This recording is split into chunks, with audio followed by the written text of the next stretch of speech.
The sun's rays pierced through the water, creating a whimsical play of light on the surface of Howe Sound.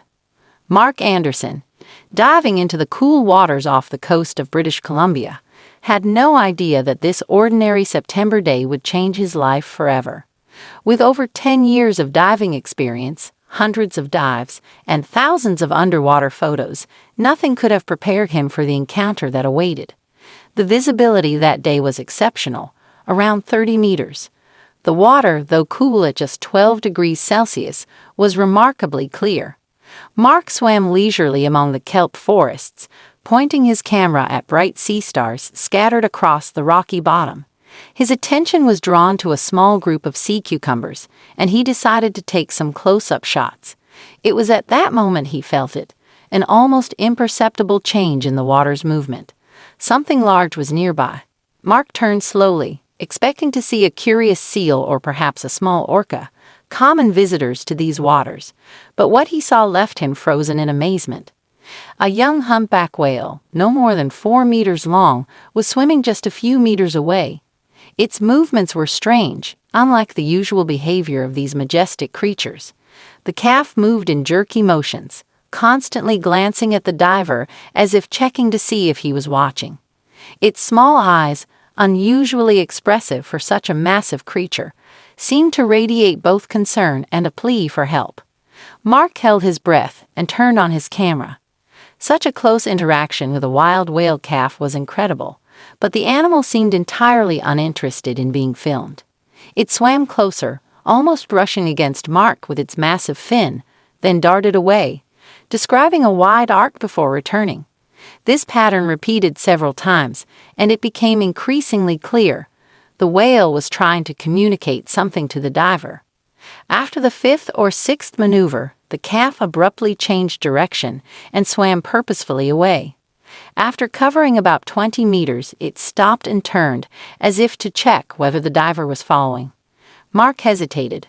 Following a wild animal into open waters could be dangerous, but something about the calf's behavior, its urgency, almost desperation, compelled him to act. Checking his gauge and compass, Mark began to follow his unusual guide. They swam northeast, moving farther from the shore. The depth increased and the sunlight grew dimmer. Every 30 to 40 meters, the calf would stop, giving Mark time to catch up and ensure he was still following. After covering more than 500 meters, they reached a small underwater valley. Here, at a shallow depth, Mark saw something that made his blood run cold. A massive adult humpback whale, at least 14 meters long, hung almost motionless in the water. Its body was covered with something that, from a distance, looked like a strange gray mass. As Mark approached, he realized it was barnacles, but not the usual small colonies often seen on whales.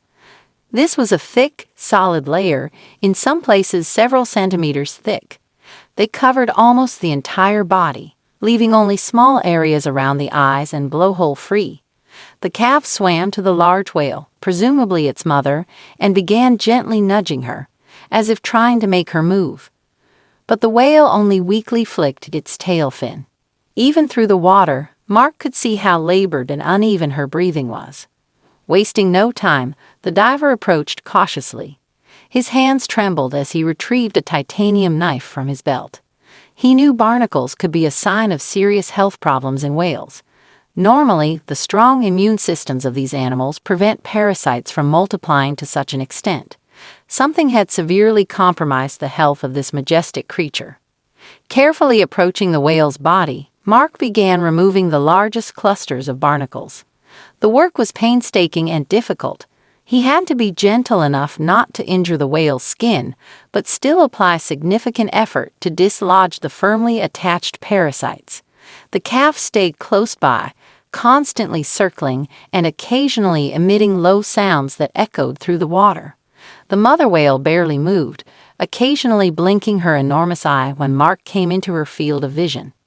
After half an hour of painstaking work, the diver had managed to clear an area about the size of a dining table, but it was just a drop in the ocean. The barnacles covered almost the entire massive body of the whale. It became clear that he couldn't handle this alone. Moreover, his air gauge showed that his tank was running low. Mark quickly surfaced, trying to memorize his exact location. Once back on the boat, he immediately grabbed his radio and contacted the Marine Mammal Rescue Service. His voice shook with urgency as he described the situation to the dispatcher. "This is Mark Anderson, certified diver. I'm about a mile northeast of the entrance to Howe Sound. I've found an adult humpback whale in critical condition. Its body is almost entirely covered in barnacles, and it is nearly immobile. There's a calf nearby." Fortunately, an experienced specialist was on the other end of the line.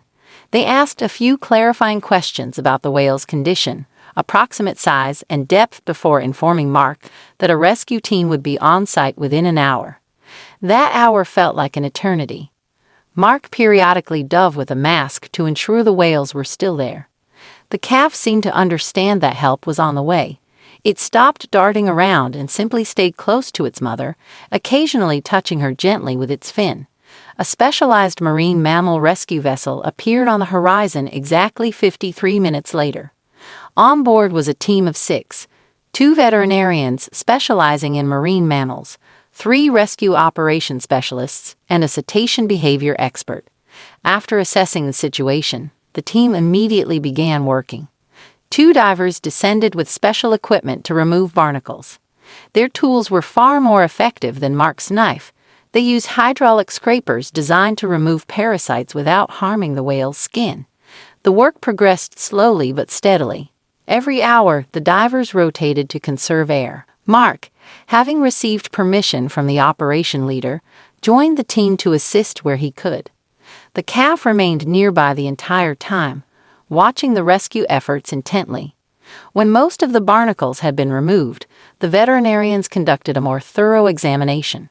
What they discovered deeply concerned them.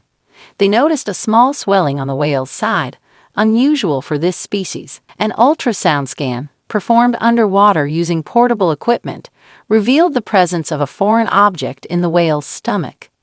After a brief consultation, the team decided to transport the whale to the nearest marine mammal rehabilitation center for immediate surgery. It was a complex and risky operation. The animal was in a weakened state, and any stress could be fatal, but there was no alternative. Without urgent surgical intervention, the whale's chances of survival were slim. Using a special inflatable pontoon and a tugboat, the whale was carefully transported to shore. The calf followed the vessel the entire way, never straying more than a meter. At the rehabilitation center, the veterinary team immediately began the operation. What they removed from the whale's stomach shocked everyone. A large piece of industrial fishing net saturated with toxic chemicals. A laboratory analysis revealed that the net had been treated with an especially harmful antifouling compound, including tributyltin, one of the most toxic pollutants in the marine environment. "This is a chemical time bomb," explained Dr. Chen, the lead veterinarian, showing Mark the lab results. When the whale ingested this piece of net, the chemicals began dissolving in its stomach acid. The toxins entered its bloodstream and accumulated in its fatty tissues, slowly poisoning its entire system. The monitors displayed the damage the toxins had caused to the whale's internal organs. The liver had swollen to nearly twice its normal size, its tissues inflamed. The kidneys were struggling to filter the toxins. The immune system had nearly shut down, allowing the massive barnacle infestation. Another 3 or 4 days at most, and the damage would have been irreversible. Dr. Chen shook his head, studying the blood analysis. The concentration of toxins had already reached a critical level. That's why she couldn't move properly. Her muscular system was partially paralyzed by the poison. If it hadn't been for the calf's remarkable intelligence and your timely help, we would have lost them both. Mark examined the piece of net under a microscope. Under the laboratory light, crystals of toxic substances were clearly visible, embedded in the synthetic fibers.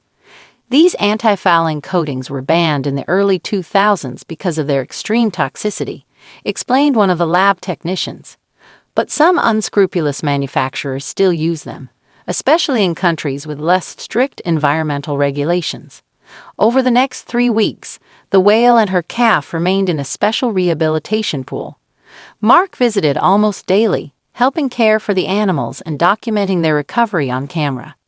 Gradually, the adult whale's condition improved. Her wounds healed, blood tests showed a reduction in toxin levels, and her appetite returned. The calf stayed close to his mother the entire time. The center staff marveled at his loyalty and intelligence. If it weren't for his persistence in seeking help, we would never have known his mother was in trouble, they said. In mid-October, when all the indicators had normalized, the decision was made to release the whales back into the ocean. The day was remarkably clear and warm. Dozens of people gathered on the shore to witness the touching event. Mark was on one of the escort boats, continuing to film. When the gates of the rehabilitation pool opened, the whales didn't immediately head for the exit. They swam near the entrance for several minutes, as if getting used to the idea of freedom. Then, as if making a decision, the mother and calf dove simultaneously and swam toward the open ocean. Suddenly, after swimming some distance, they stopped.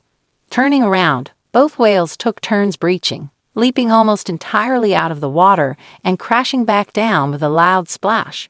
To all present, it looked like a farewell salute and a gesture of gratitude for their rescue. After this, the whales slowly swam north, embarking on a long journey to their wintering grounds off the coast of Hawaii. In the following months, the story of the whale's rescue appeared in many scientific publications and environmental journals. Special attention was given to the calf's unusual behavior in seeking human help. Cetacean behavior experts noted that such cases are extremely rare and demonstrate the high intelligence of these animals. Mark continued to follow the fate of the whales he had saved. Thanks to special tracking tags attached before their release, scientists were able to monitor their movements. The signals showed that the pair had successfully reached the warm Hawaiian waters, joining a large group of humpback whales.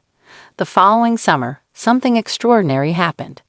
Mark, who now regularly dove in the same area, hoping to encounter his old friends, spotted familiar spouts on the water's surface. Approaching by boat, he recognized them.